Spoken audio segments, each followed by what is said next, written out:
in. What are you telling your clients now, given what has happened yesterday? Prashant, I think if you recollect, our stance has been that fixed income continues to be ignored in markets like this, and I think it has been a great opportunity. Last 1 year, 2 year, 3 year returns. If you pick up a quality, funds, I think have delivered double-digit yields. If you see the yesterday's first phase of the package was more credit positive for the debt market. The 10-year is already below 6, as we speak. We also saw, the intent of the government to take on some credit risk. To me, that's a big positive. Backstopping some of the MSME loans, buying NBFC paper, enhancing the partial credit guarantee scheme. To me, our credit markets were frozen. We saw how the yields in NBFCs, HFCs inch up on very thin volumes, and that created a big, pressure on the overall financial stability. So I think that's heartening to see. My sense is, and you had Sanjeev Sanyal yesterday, and he clearly spoke about the intent to manage the yield curve.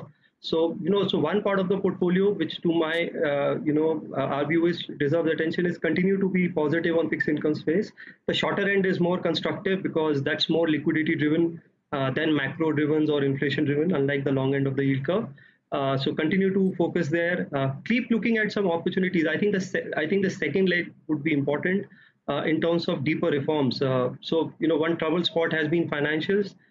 We would like to see if government can come up with the idea of a bad bank or do something about the NPAs, because the size of the problem is very big, Prashant. We're talking of more than 10, 11 lakh crores of NPAs, and this is likely to go up considering the stress. So anything done there, I think, will have a positive or a negative impact on financials.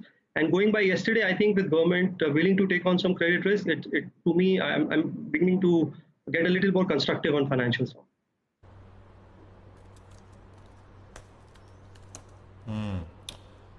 I mean, include so what, HDFC, ICICI, Axis, the trio there, or I mean, some NBFCs as well.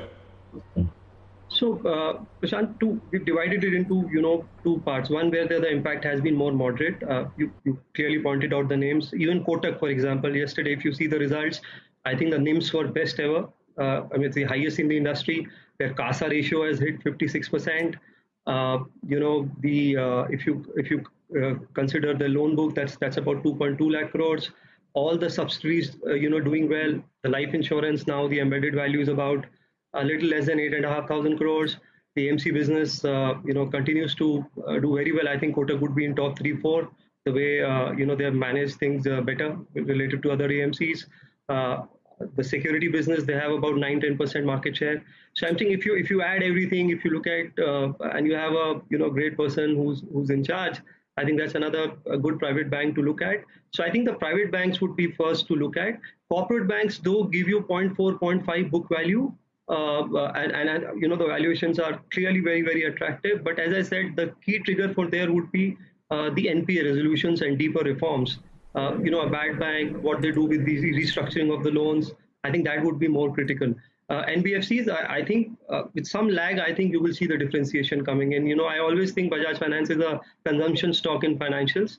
So once things emerge better, once they navigate this crisis, I think the franchise will emerge even stronger. Gurmeet, hi, good morning. In fact, that was my next question. A stock like Bajaj Finance has halved in less than 3 months. I mean, just look at where the stock is currently. It's barely at 2,200, and less than 3 months back it was at 5,000. You think a lot of the bad news is already in the price, and if there is this liquidity injection for NBFCs, the larger ones will definitely wade through. Is this a good time to be buying names like Bajaj Finance? Yes, I have a constructive view on it. I think to a large extent, I think the bad news is in the price.